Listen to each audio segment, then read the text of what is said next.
100% സന്തുഷ്ടരാണോ? തീർച്ചയായും.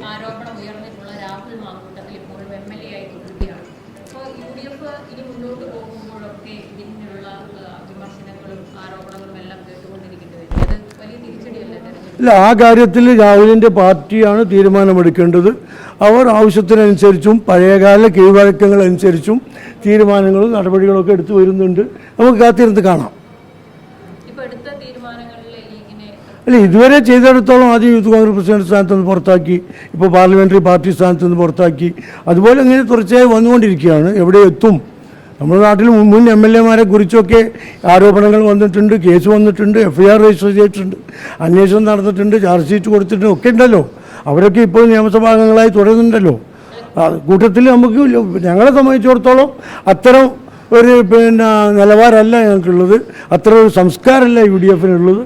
അതുകൊണ്ട് എന്ത് വേണം എന്നുള്ളത് കോൺഗ്രസ് പാർട്ടി തീരുമാനിക്കും. അല്ല, അതിൻ്റെയൊക്കെ കാലമാവുന്നല്ലേ ഉള്ളൂ, തീരുമാനം വരും. അല്ല, കോൺഗ്രസ് തന്നെ തീരുമാനിച്ചു മെമ്പർഷിപ്പ് വേണ്ട, പിന്നെ ജനങ്ങളല്ലേ പിന്നെ MLA, വേറെ ആരും ഇല്ലല്ലോ അവിടെ. അപ്പൊ കോൺഗ്രസിന് വേണ്ടാന്നുണ്ടെങ്കിൽ പിന്നെ ജനങ്ങൾ അദ്ദേഹത്തെ സഹിക്കണം എന്നാണോ ഉദ്ദേശിക്കുന്നത്? അല്ല, ഞാൻ പറഞ്ഞില്ലല്ലോ ജനങ്ങൾ അദ്ദേഹത്തെ സഹിക്കണം എന്ന് ഞങ്ങൾ ആരും പറഞ്ഞിട്ടില്ല. ഞാൻ പറയുന്നത് കേരളത്തിലെ കീഴ്വഴക്കങ്ങളൊക്കെ ഉണ്ട്, അതനുസരിച്ച് തീരുമാനം എടുക്കാൻ കോൺഗ്രസ് സജ്ജമാണ്, കോൺഗ്രസിന് കഴിയും, അത് ഉണ്ടാകുമെന്ന് തന്നെയാണ് ഞങ്ങളുടെ വിശ്വാസം. അല്ല, അതിനെ പറ്റിയാണല്ലോ നമ്മൾ ഇതുവരെ പറഞ്ഞുകൊണ്ടിരുന്നത്. ഞാൻ പറഞ്ഞു, അത് കോൺഗ്രസിൻ്റെ പാർട്ടി തക്ക സമയത്ത് അവരുടേതായ തീരുമാനങ്ങൾ ഓരോന്നായി എടുത്തുകൊണ്ടുവരികയാണ്.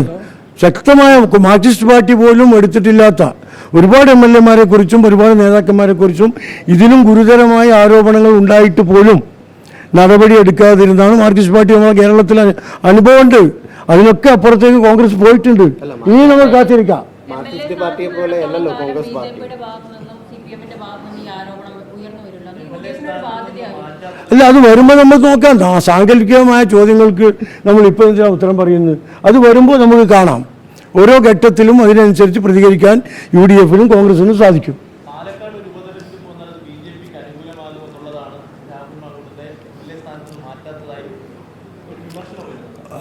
ഇതുവരെ പറഞ്ഞ ഒരു സങ്കല്പമാണ്, ഇപ്പോൾ 2-3 സങ്കല്പം ഒരുമിച്ച് കൊണ്ടുവരികയാണ്.